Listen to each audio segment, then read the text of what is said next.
नमस्कार, मैं अनीता पांडे। आप देख रहे हैं एसडी न्यूज। हम दिखाएंगे सच का दर्पण। देखिए, कोकनी माता का मंदिर जो है, भव्य मंदिर तो बनने वाला ही है। और मंदिर बनने का कमिटमेंट जो मुझे एक भारतीय जनता पार्टी का जिला अध्यक्ष होने के नाते, मैं जब वहां गया, लोगों से, स्थानिक लोगों से बात किया, तो मुझे तो ये 15 दिन से जो पता चला है, मंदिर के जो पुजारी हैं, मैंने उनसे मिला। वो मेरे कार्यालय में भी कई बार आके गए और मुझे उनसे फोन पे भी बात हुई। मेरे पुराने परिचित लोग हैं।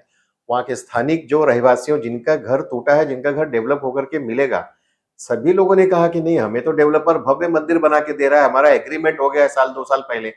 और ये मुझे अभी देखिए जितेंद्र जी से मिला है, ये मंदिर का डिजाइन है, एलिवेशन है, और ये अभी अभी मुझे मिला है। तो इस तरीके का भव्य मंदिर बन के मिलने जा रहा है। तो पता नहीं क्यों ये राजकारण क्यों हो रहा है। अब देखिए, कोई भी एसआरए का लेआउट जब डेवलप होगा, तो वहां कोई भी धर्म स्थान हो, मंदिर हो, मस्जिद हो, चर्च हो, कोई भी हो, वो तो ऑब्वियसली मतलब उसको प्लान के हिसाब से एडजस्ट करना ही होता है।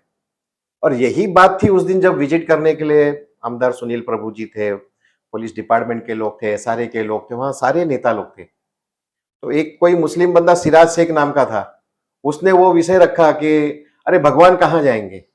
अब तो एक मुस्लिम व्यक्ति को नहीं पता होगा ना कि हिंदू धर्म में कैसे मंदिर की पुनर्स्थापना की जाती है। इसलिए मैंने उनसे कहा कि अरे वो उसमें विधि की जाती है।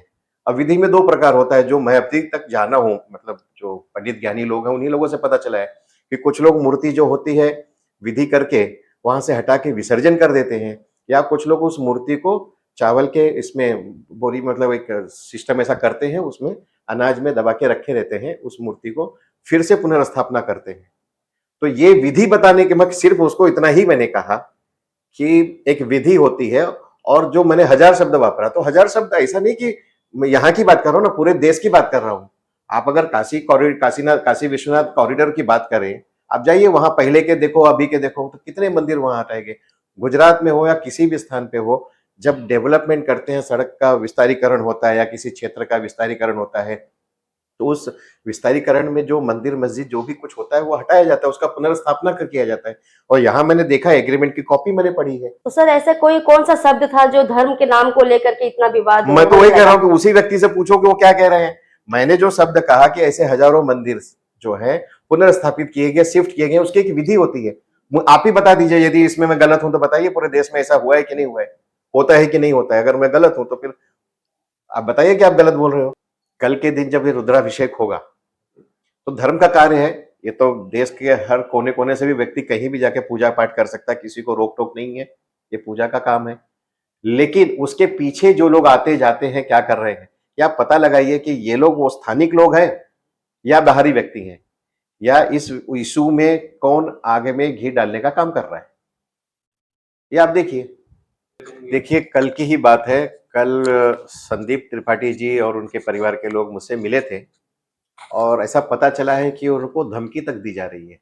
अब धमकी किस बात की दी जा रही है कि उनको 15-20 दिन पहले कहा गया कि तुम हमको पत्र दो कि इस मंदिर के बारे में ऐसा ऐसा ऐसा हो रहा है, गड़बड़ हो रही, मत बिल्डर मंदिर हड़प रहा है, ये कर रहा है। तो इन्होंने पत्र देने से मना कर दिया। ये 15 दिन की बात है। तब उस समय भी उनको धमकी दी गई कि हम तुम्हें देख लेंगे।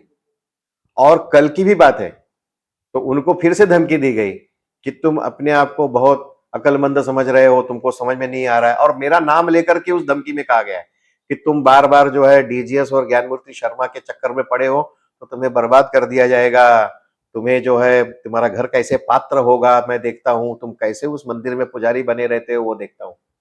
तो मैं आप लोगों से यही कहना चाहता हूं कि देखिए, समय आने पर वो मैं ऑडियो आप लोगों को दे दूंगा, मेरे पास तो है वो, समय आने पे दे दूंगा। लेकिन देखिए इस बात को कि कैसे अपना राजनीतिक हेतु साध्य करने के लिए किस स्तर तक गिरा जा रहा है, इस बात को आप लोग ध्यान दीजिए।